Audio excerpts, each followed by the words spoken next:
ఆంధ్రప్రదేశ్‌లో విద్యార్థులకు సంబంధించి మరో ముఖ్యమైన అప్డేట్ అయితే రావడం జరిగింది. అన్ని స్కూల్స్‌కి సంబంధించి ఏపీలో అంటే ఇప్పుడు హాఫ్ డే స్కూల్స్‌కి సంబంధించి ఏపీ ప్రభుత్వం కీలక ప్రకటన చేసింది. నిన్నటి రోజునే తెలంగాణలో హాఫ్ డే స్కూల్స్ ఎప్పటి నుంచి ఇస్తారు వాళ్ళైతే గనక ప్రకటించడం జరిగింది. ఇప్పుడు ఏపీలో కూడా ఈ రోజు అయితే ప్రభుత్వం ప్రకటించింది.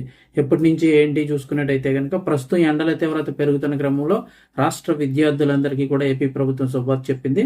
ఒంటిపూట బడుల నిర్వహణపై డేట్స్ అయితే కనుక ప్రకటించింది. ఎప్పటి నుంచి అంటే మార్చి 16వ తేదీ నుంచి అన్ని ప్రభుత్వ ప్రైవేటు పాఠశాలన్నిటికీ కూడా మార్చి 16వ తేదీ అంటే వచ్చే నెల 16వ తేదీ నుంచి ఒంటిపూట హాఫ్ డే స్కూల్స్ అయితే కనుక స్టార్ట్ కాబోతున్నాయి.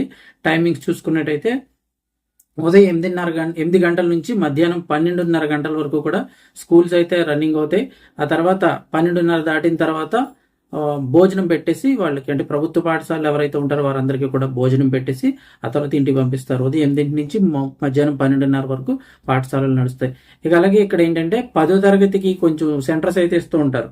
మార్చి తర్వాత 10వ తరగతి ఎగ్జామ్స్ డేట్స్ ఉన్నాయి కదా, వాళ్ళకి సెంటర్స్ ఇస్తారు. అలాంటి స్కూల్స్లో అయితే కనుక మధ్యాహ్నం 1 గంట నుంచి సాయంత్రం 5 గంటల వరకు కూడా తరగతులు అయితే నిర్వహిస్తారు. వాళ్ళకి ఉదయం పూట పరీక్షలు ఉంటాయి కాబట్టి ఆ ఉదయం స్కూల్స్ అయితే ఉండవు.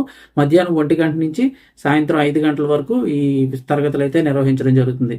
ఇక వేసవి సెలవుల గురించి అయితే కనుక ఏపీ విద్యాశాఖ ఇంకా ఏమీ చెప్పడం జరగలేదు. ఇటు తెలంగాణలో అయితే కనుక వేసవి సెలవులు ఏప్రిల్ 24 నుంచి అయితే ఇస్తామని చెప్పారు. మరి ఏపీకి సంబంధించి ఎప్పటి నుంచి ఇస్తారు ఏంటనేది అయితే ఇంకా ప్రకటించాల్సి ఉంది. హాఫ్ డే స్కూల్స్ అయితే వచ్చే నెల 16వ తేదీ నుంచి స్టార్ట్ కాబోతున్నాయి.